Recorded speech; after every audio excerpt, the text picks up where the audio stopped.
How's it everyone who's watching this? This is my 75th video on my channel, and today we're going to be continuing Character Analysis by Wilhelm Reich.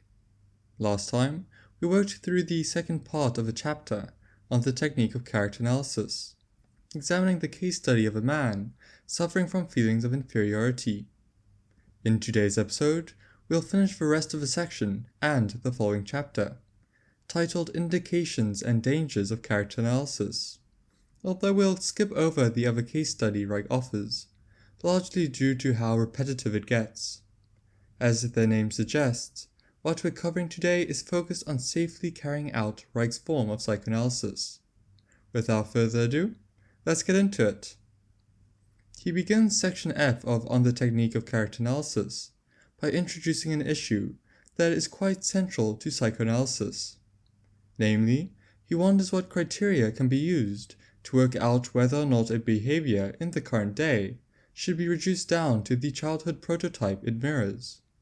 Basically, one of the main principles of psychoanalysis, at least for Reich, is that infantile experiences shape almost all actions later in life, particularly those related to things like neurosis. The problem is that analyzing these experiences isn't always possible in day-to-day practice.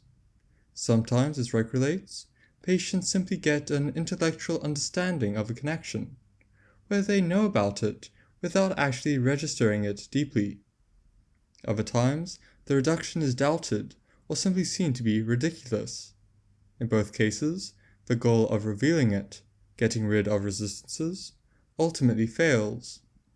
It's thus a question of working out what's needed to be actually successful. Here, our author lays out two important conditions. Firstly, the main resistance that's defending things, like repressed desires or memories from emerging, has to be at least somewhat loose. Secondly, the connection that has to be made conscious through the reduction has to be cathected. On this point, a quick overview of libido theory might be useful. Essentially, libido in the psychoanalytic sense refers to a kind of energy that organizes mental processes, like the intensity of feelings or thoughts. Cathexis is a process that, as shown here, involves investing certain things with libido. You might cathect someone you care about as an object of love, for example. In Reich's case, however, the focus is on ideas. As he explains, dealing with cathexis can be quite difficult in situations like this.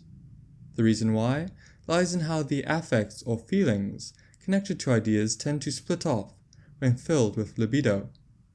When this occurs, they can take a number of different paths.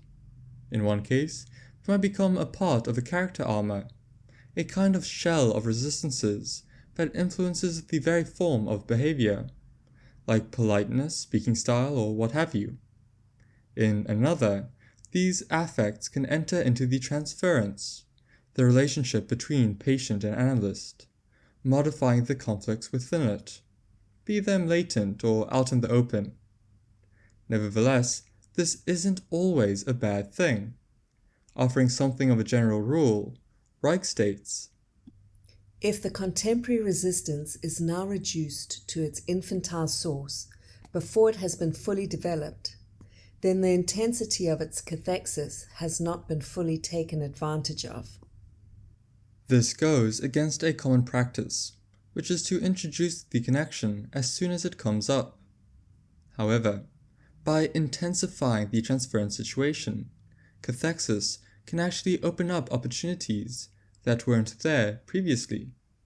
Returning to the character, affects that split off can break through the crust of chronic defenses that slow down treatment and offer the analyst a way to go deeper. He draws a parallel with treating chronic inflammation, which he says involves first making the irritation acute or more intense. For Reich, it's bad practice to treat resistances as nothing more than unwelcome disruptions. Although this kind of irritation therapy can be given up once the patient begins properly cooperating with analysis, is practically necessary early on. Letting resistances develop in this way is valuable for two very different reasons. On the one hand, neuroses are partially contained within them. As a result, manipulating them in such a way as to make them easier to destroy has a direct bearing on treatment. On the other hand, as Reich himself puts it, the more thoroughly a resistance situation has been comprehended, the more successful its interpretation will be, quite apart from the previously mentioned dynamic factor. By comprehension, he means the understanding of what's meaningful in the resistance and what determines it as such. In his eyes, you can only come to comprehend something with time. As a result, it's a very bad idea to try to immediately reduce a contemporary behavior. Ultimately, resistances have a complex structure that deals both with contemporary situations and historical baggage. In order to deal with them effectively, it's important to make the patient aware of the defenses that their egos or selves set up. After this step, bringing modern-day meaning up into consciousness, it becomes possible to actually interpret the infantile connection. Ending the section, Reich summarizes all of this by explaining that comprehension is a thing done to the contemporary side of the resistance, whilst dissolving the resistance is more closely linked to the connection between that and childhood experiences. This is all underlined by the fact that letting resistances develop is required for that historical side to surface, with their status shifting away from being that of frustrating obstacles and towards that of one of analysis's best tools. With this, we get to section E, titled Character Analysis in the Case of Abundantly Flowing Material. As the title suggests, Reich's focus here is with nuances of cases where the patient's character doesn't act to stop the production of information that analysts use to make their interpretations. In particular, he wants to answer whether or not character analysis as a practice is valuable for these cases, and, if so, how it can be used effectively. In his words, the first question would have to be answered in the negative if there were any patients who did not exhibit character armour. Since there are no such patients, no fundamental difference exists. Nevertheless, fundamental is the operative word. Although everyone has a specific character, these are in no way homogeneous. When someone's armour makes recalling information difficult, and thus impedes analysis, the defenses involved are usually almost superficial, staying on the surface of things. However, when no such barrier exists, that doesn't mean that they don't exist either. Instead, defenses are still there. They're only hiding below, deeper into the personality of a patient. This is actually a more difficult situation to deal with, since at least you know where you stand when someone with the first case can't produce material. In the second scenario, on the other hand, you can go on for long periods of time thinking that everything is going well, or that the patient is getting better, all whilst the final aim of dissolving the neurosis remains out of reach. In certain cases, successes in the transference can convince the analyst that their patient is cured, only for them to relapse soon after treatment ends. Reich himself says that he's guilty of letting this happen. It's partially because of this that he became interested in developing a way to analyze the character. On the topic of dealing with seemingly easy patients, he says, close examination shows that these concealed resistances are to be sought precisely in the patient's docility, in his manifestly weak defense against the analysis. Basically, the idea is that positive transference, at least initially, always contains the seeds for a negative transference. However, this isn't always clear when looking at the content you have at your disposal. Instead, it's the formal aspects, like politeness, that, as mentioned earlier, are valuable. Reich explains that he once saw cases that produce a lot of material as impossible to deal with, on account of a minefield of difficulties they imply. Eventually, though, they would come to be some of his most rewarding works. Ending the section, he says that, in any case, how character analysis plays out remains mostly the same. Jumping ahead past another case study, we get to Chapter 5, titled Indications and Dangers of Character Analysis. Reich starts this section by discussing the transition from unsystematic analysis to character analysis, describing how the myriad of different aspects that define the latter can make it difficult to work out whether a character-analytic approach should be used. Setting out some criteria, he first states that the technique should usually only be carried out by those who have already mastered analysis. This is because, as we saw earlier, character analysis specifically provokes more intense emotions through its kind of irritation therapy. With this in mind, although it can be applied in any case, that doesn't mean it should be. In fact, as Reich tells us, certain cases actually forbid the safe use of character analysis. However, before we get ahead of ourselves, he wants to examine some of the situations where it's usually a good approach. To borrow Reich's own words, They are all determined by the extent of the encrustation of the character, that is, the neurotic reactions which have become chronic and have been incorporated into the ego. For example, in the case of those with a compulsive neurosis, similar to that of what would today be considered OCD, the character is often the main debilitating feature, while specific symptoms are a bit harder to place. Likewise, it's useful when dealing with patients who are described as phallic aggressive, like those who tend to ridicule or mock analytic treatment.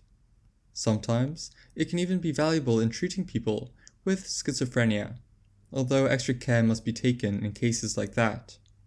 On this note, we can move on to what situations shouldn't be treated with character analysis, like specific forms of hysteria, where anxious symptoms are particularly notable. With this, the ego isn't really equipped to deal with any major disturbances, since it already has to deal with strong impulses being let out by an agitated id, the part of the psyche that deals with things like pleasure, desire, and immediate satisfaction. In general, anxiety like this is a sign that the character armour has already been punctured, meaning that an analysis focused on further breaking it down is essentially pointless.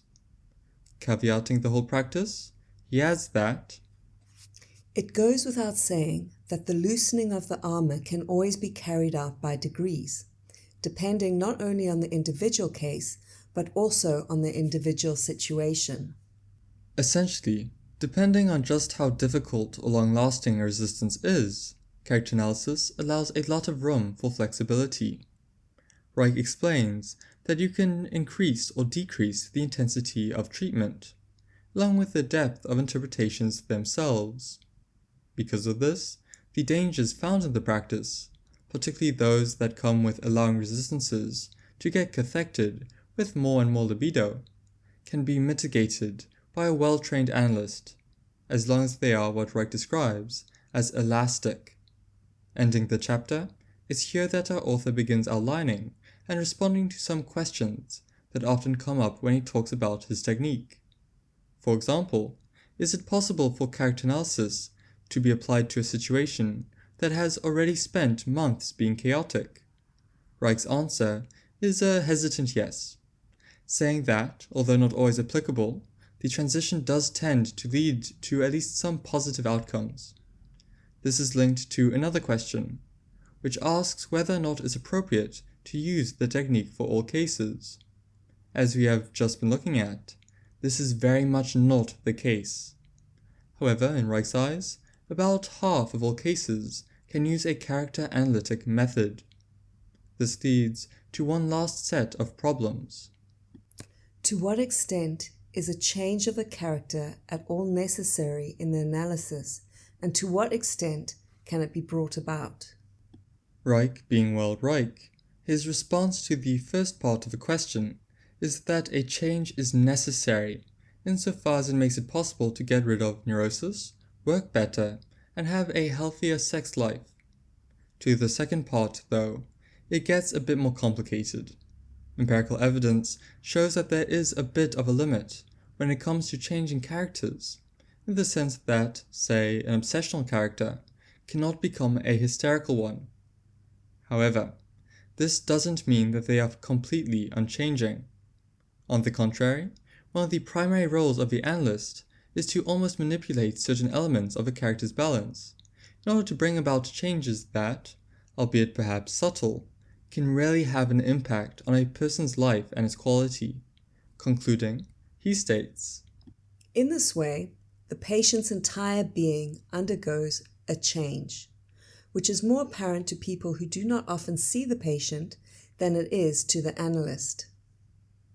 With this, we finish chapters 4 and 5 from Character Analysis by Wilhelm Reich, having examined some of the dangers and advantages attached to the titular process.